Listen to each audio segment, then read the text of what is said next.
This is an absolutely fantastic game from the Tata Steel Masters.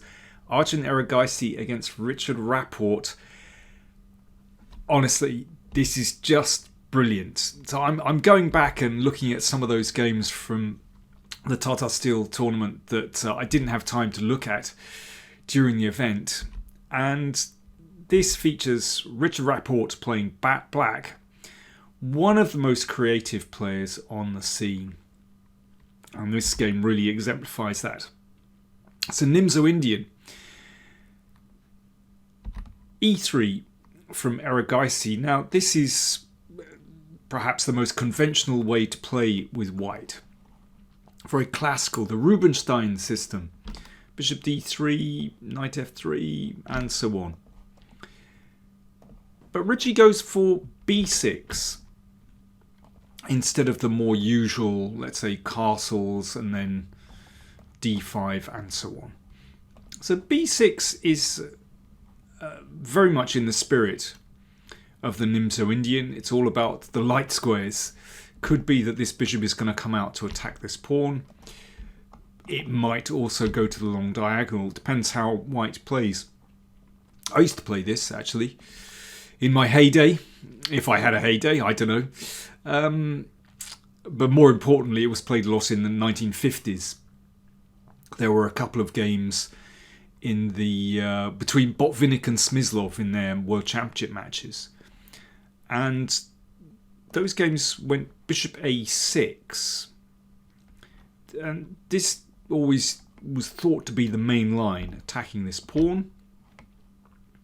And after a3, you can drop the bishop back to e7.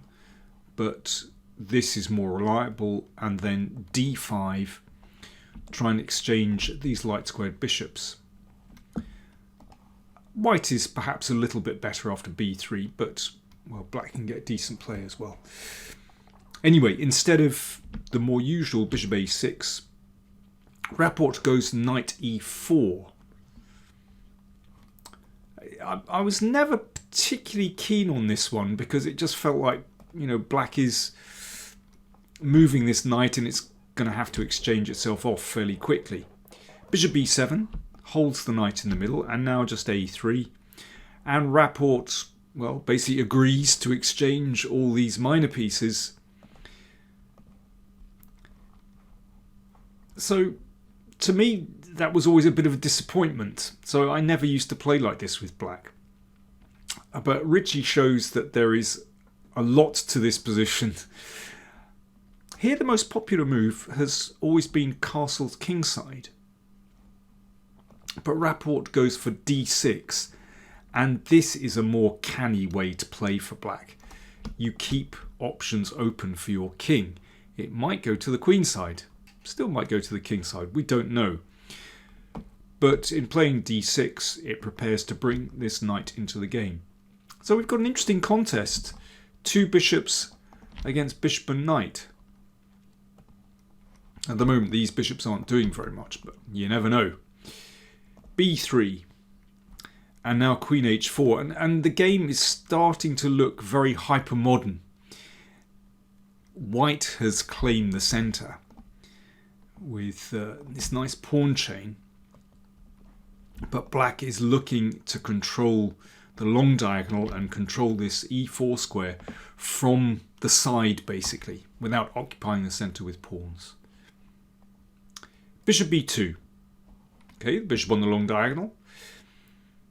And this next move is fascinating. Richie spent 12 minutes over this next move, so I doubt very much whether it was preparation. It's his creativity. Perhaps have a think. What would you play for black in this position? One could just go knight d7. But d5 is an interesting move, with the idea of pawn takes pawn, pawn takes d5, and you can see that not only is the queen looking at g7, black better not castle kingside here, but also looking at the pawn on c7, and that's probably the best one to take, for example, in this position, because this pawn on d6 is vulnerable. So after d5, black could close the position with e5. And then there's going to be a lot of manoeuvring. But instead of knight d7, Rapport played bishop e4. This is a fantastic idea. He's putting the bishop outside the pawn chain, so if white ever attempts to open things up with d5, then the position can be closed, but that bishop still looks good. How can the bishop survive on e4? Well, of course, white would love to play f3, but that is against the rules because it puts the king in check. And that bishop is on a wonderful square on e4. So what can white do about it? Well, it's tough. You'd like to castle queenside and then play f3. So that's why Erigaisi played queen d2. I will return to that position, by the way, at the end of the game. So queen d2 protects the f-pawn and looks to castle queenside.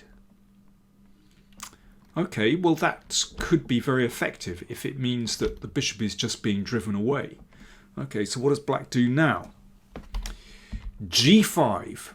So this is looking really hyper-modern now. It's all about controlling that diagonal. If castles queenside, g4, taking control over the f3 square. See, that bishop isn't let out, because then black would be able to take here. And it's not easy for white to shake this grip over the light squares. It's absolutely fascinating. Reminds me of some of the games of Michael Basman, actually, who sadly died a couple of months ago. This is the kind of thing he used to do as well.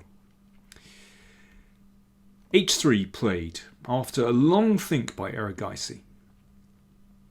So wanting to prevent this move, but it didn't. g4 anyway. Remember, there's a pin here. Castles queenside. And a rook g8, just supporting that pawn, and sometimes it's possible to take and get through to g2.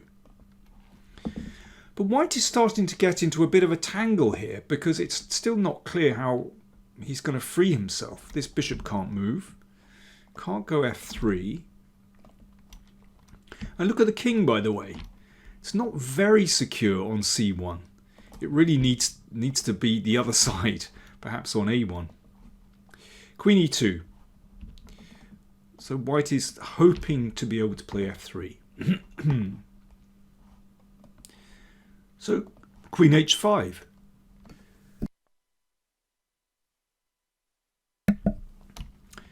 That just stops f3.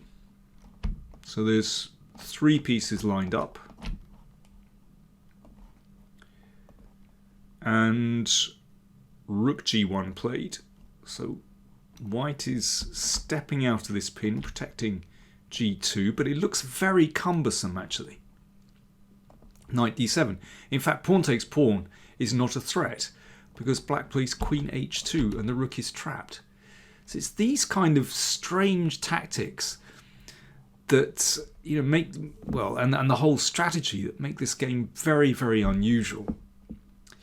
Queen e1. Now this is a threat because after queen h2 then the bishop would be able to move away. So pawn takes pawn. Now obviously there's a pin on the g file. So bishop e2. And this next move from Rapport is excellent. Queen is attacked. Now quite a few options. Where do you move the queen? h4? g6? I mean, you could also put it on a5. That's an interesting move actually. But Rapport goes for queen h6. Very clever. Remember, he's still fighting against this move, pawn to f3. So the queen looks at the e3 pawn. And well, that would be very unpleasant. Again, the king can't step aside here. So pawn takes h3. And castles queenside. You see, it paid off to keep the king in the centre. Doesn't always. And in fact, The king is very safe on the queen side. And of course connects the rooks. So rook g4 from white. So it's not an easy position for white. You can see this pawn is a little bit vulnerable. It's still very hard to get rid of this bishop. This bishop on b2 isn't doing anything. It's not clear what white should do here. Rook g4 played, but that encourages black to play this move f5. Exchange of rooks. And this is looking rather dubious for white. Black controls the g file.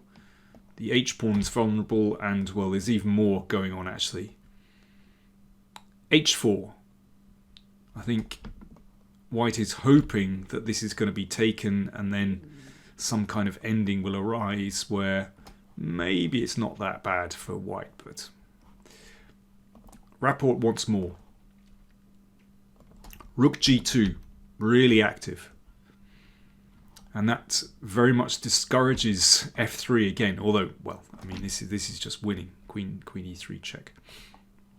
h5, holding on to the pawn, but now Rapport breaks things open. f4. Just check out these diagonals and how the king is feeling on c1. Not very clever.